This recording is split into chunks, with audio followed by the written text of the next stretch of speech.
welcome back to Reading Club. So today I'm going to read you Miss Small is Off the Wall, Chapter 7 and Chapter 8. Chapter 7, Phys Ed is Dumb. Okay, everybody, it's time to line up, Miss Daisy announced later in the week. Line up for what? We all asked. Phys Ed, Miss Daisy said. Yippee! Shouted all the girls. Boo! Shouted all the boys. What's the matter? Miss Daisy asked. I thought you boys would love Phys Ed. Phys Ed is dumb, I told her. All we do is balance feathers and square dance. Miss Daisy said we had to go to Phys Ed anyway, and we walked 1,100,000 miles to the gym. Emily was the line leader, and I was the door holder. Good morning, boys and girls, said Miss Small. Today, we are going to do something really exciting. We're going to learn how to juggle scarves. What? I said. You've got to be kidding. But she wasn't. Miss Small grabbed a bunch of colorful scarves and gave 3 of them to each of us. Then she put on a little demonstration. First, she threw one scarf up in the air. Then she threw another one up in the air. Then she threw the third one up in the air. Then she caught the first one as it was falling and threw it back up in the air again.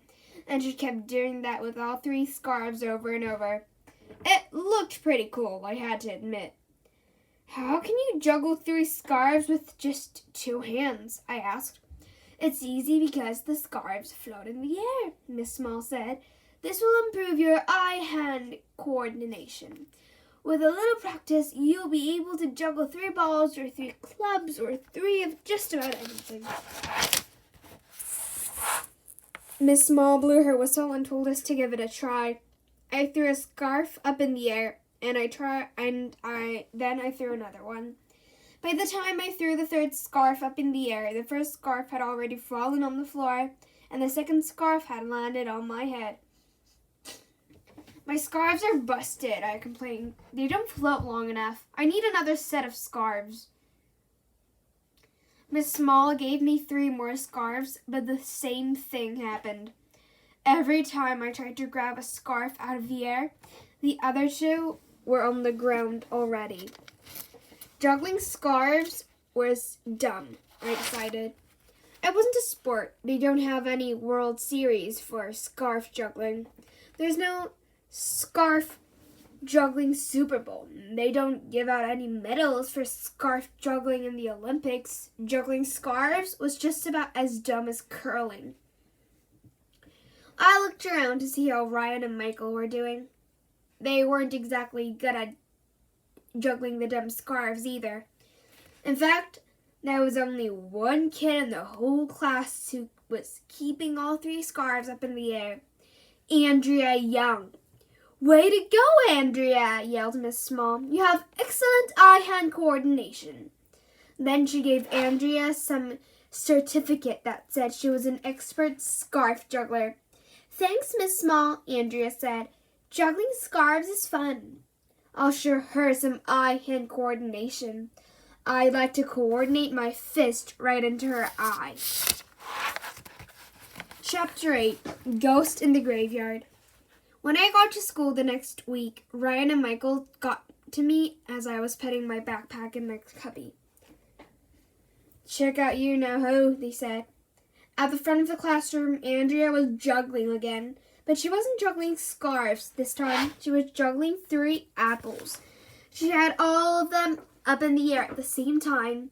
If it had been anybody else, I would have thought it was cool. Andrea got the apples and put them on Miss Daisy's desk as a present.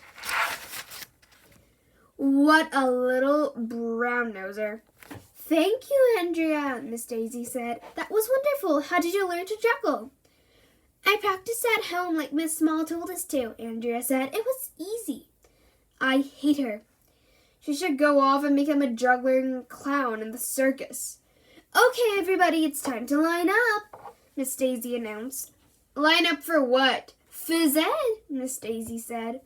Yippee! Shouted all the girls. Boo! Shouted all the boys. I don't feel very good, Miss Daisy, I said. What's the matter, AJ? She asked. Do you have a tummy ache, a headache? I really felt fine. I just didn't want to go to phys ed. But I didn't want to say that to Miss Daisy. I didn't know what to do. I didn't know what to say. I had to think fast.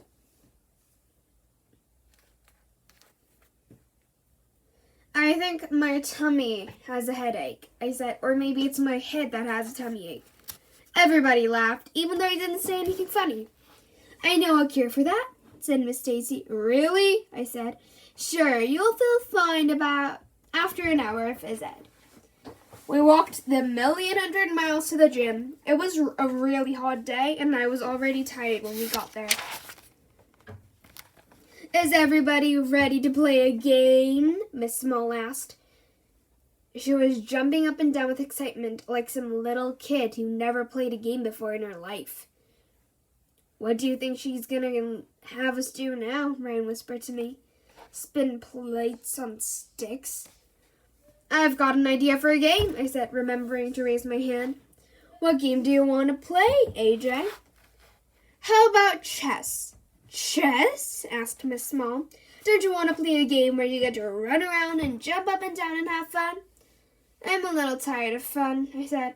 Yeah, having fun is too much work, Ryan said.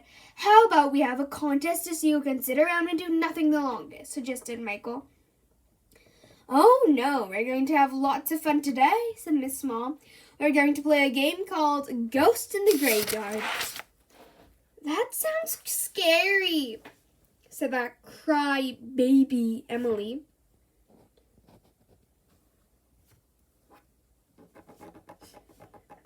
It's not scary at all, Miss Small said.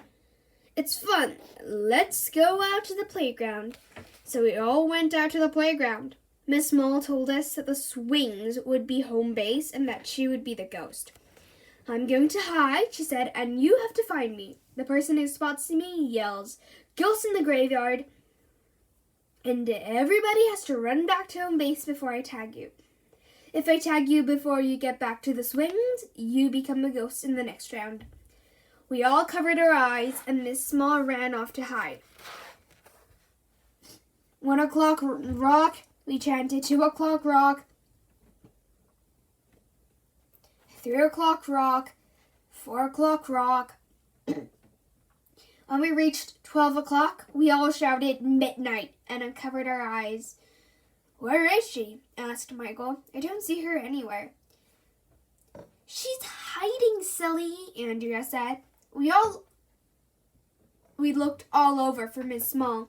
We looked by the monkey bars, we looked under the seesaw, we looked around the soccer goals, we looked by the basketball hoops. Miss Small had vanished. It was hot out.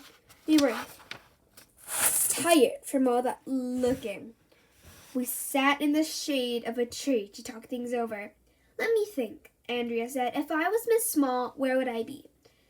I played hide and seek with my dad once, Emily said. I was looking for him for about an hour. And do you know where I finally found him? Where? We asked. He was sitting on the couch in the living room watching a football game on TV. Cool, I said. Who was playing? Emily's point is that hiding games are just a way for grown-ups to pretend to play with us, Andrea explained. They don't really want to play. All they really want to do is sit around and do grown-up things. Grown-ups are so boring, I said. Miss Small is probably in the teacher's lounge, Ryan said. I bet she's having a cup of coffee and talking about the weather or some other boring grown-up thing. Yeah. We were about to run to the teacher's lounge when I heard a cracking noise. It was almost like a creaking door in one of those scary movies. What's that? I asked. What's what? Michael asked. The sound was coming from above. We all looked up. It was a big branch. Not just a big branch. It was a big branch with a person on it, and the person was Miss Small. Watch out! One of the girls screamed. The branch with Miss Small on it was coming down right on top of us. She was screaming, so are we. We all dove out of the way. Oof! Miss Small grunted when she hit the ground. Ghost in the graveyard! Somebody shouted, and we all ran back to home base. So that's the end of this channel. I hope you enjoyed my readings, and if you did, please click many likes and subscribe to Reading Club. So I'll come back later with a new and improved channel. Bye everybody, see you later!